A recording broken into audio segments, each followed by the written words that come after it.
So this morning I'm going to replace the 39 tooth inner chain ring, which is one old 105 crankset, for this 38 tooth FSA chainring. Chainring that's on there at the moment is quite old and looking a little bit worn, and also this 38 tooth chainring will be a little bit, make things a little bit easier going up the hills, so I'm going to replace that. Outer chainring is also looking a little bit worn, and I'm also going to put the chain checker tool on the chain to see what that's looking like at the moment. Put the chain in the big ring under some tension, so that's about right for checking the chain. It needs to be under some tension so that it's pulled tight. We'll have a look and see what that looks like. In order to change the chainring, of course, you need to take the crank arms off. So for that, you need a few tools, and I'll show you what I'm going to use. So I've got this ice tools tool to take off the crank arm there. The other side's for doing the bottom bracket. I'm not taking the bottom bracket off today, so we won't need to use that side. Chain checker tool, we'll use that in a minute, just to have a quick look at the chain, which is not what I'm changing today, but I'm just curious to see if the chain is a bit worn, and whether I need to replace that as well soon, because I am getting a little bit of slipping in one or two of the gears. So there is a new cassette on the way, and that will be another video. And of course need the torque wrench to take the crank arms off. Well, at least one crank arm. The side that is not has not got the chain rings off needs to come off. Right, let's get going. Right, first of all, checking the chain. There's two sides to the chain checker. One side, which at the moment is the lower side, is for checking part wear, and the upper side at the moment it would be for checking extreme wear. Ideally, the chain would pass both tests, which is a new one. So there we go. We see that even the partial wear is not going in, so that's good news. That means this chain has got plenty of life in it yet. Turn it over and just check the extreme wear again.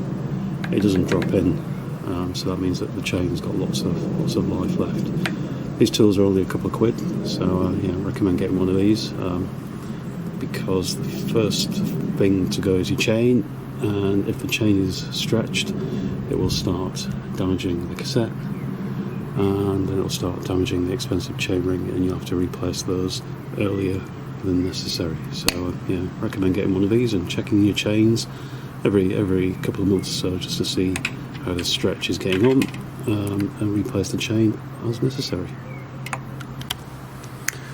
Okay, so the next task is to take the arm off. So I'm using the ice tools adapter to just take the cover of the left side crank arm off.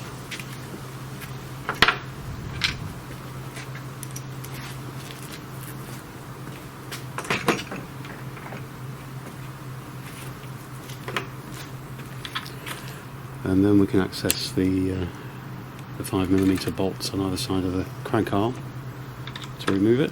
And once this side is off, then we can pull the drive side of the crank arm through, and then change the chain ring, hopefully.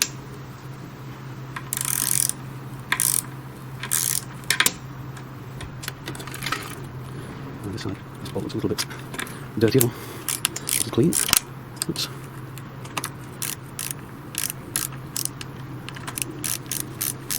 Speed this section up, or I'll cut it from the video. It's a bit slow.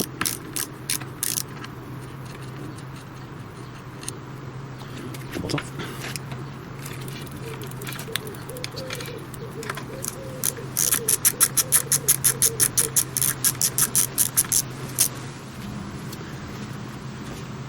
Alright, someone a bit more professional might be wearing bike gloves, but I'm not a professional bike mechanic yet. So first of all, I'm going to derail the chain that.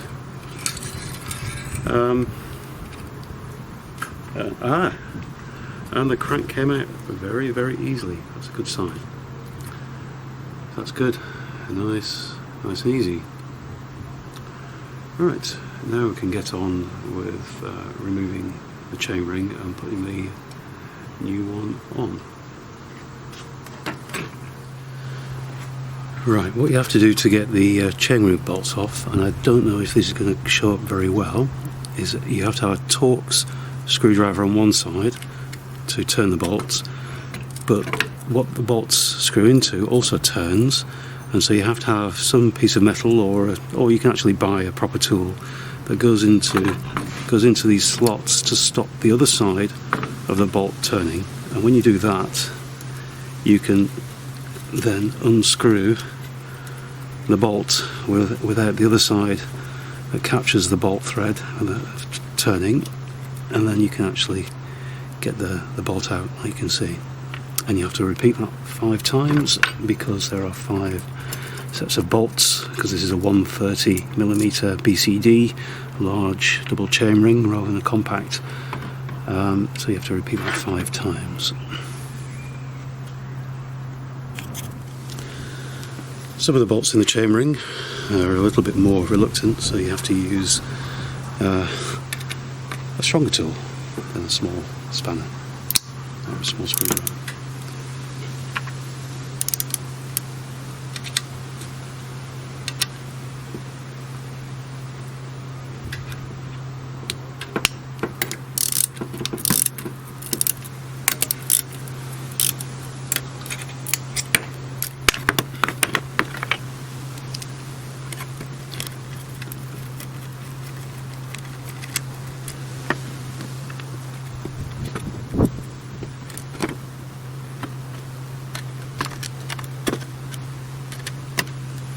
Just a second, sort it out later.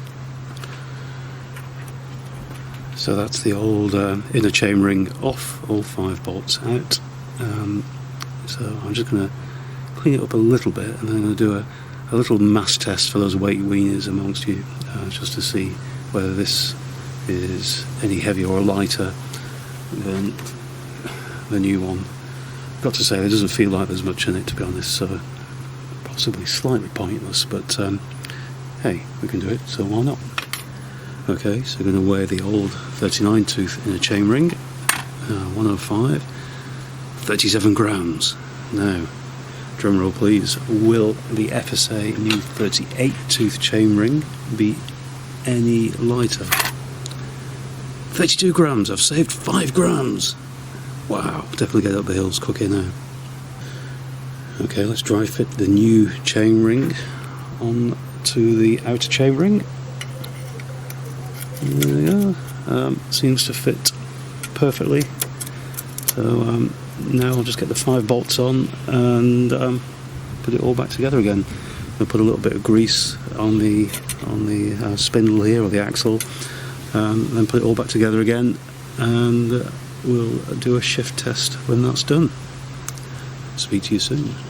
A reassembled bike is that when I've got bolts like this, for example these bolts that connect the chain rings to the crank arms, when I put them back together again I always put a little bit of copper grease on, so that the next time they come to be undone they don't need a long spanner or torque wrench to get them off, hopefully helping me or the next person to swear less doing the job.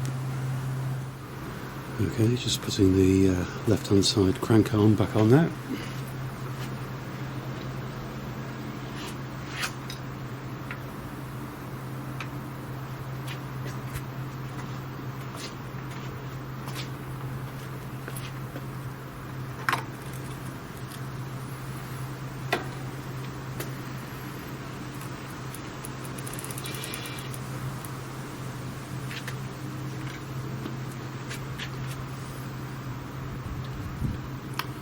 Starting with the outer cap, doesn't have to be on too tight.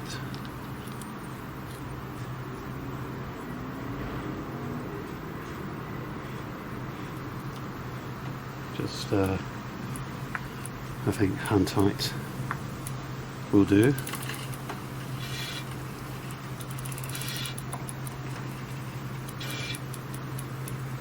To make sure the little lever or little tell is in the notch correctly, which it seems to be.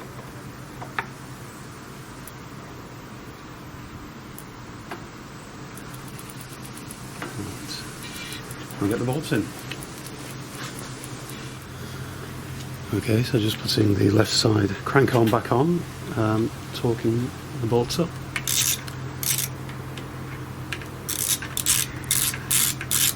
We want 12 Newton meters, or 12 to 14. I'm going to tighten them up gradually, doing one side and then tightening up the other side gradually until the correct torque is reached.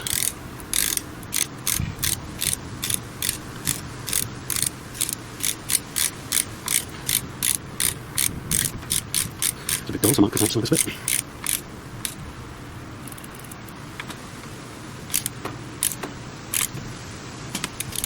That's done.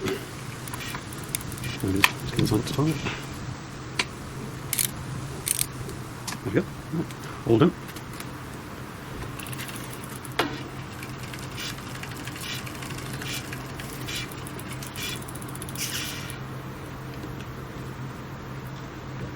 Bit of brake rub. The perils of rim brakes. Right.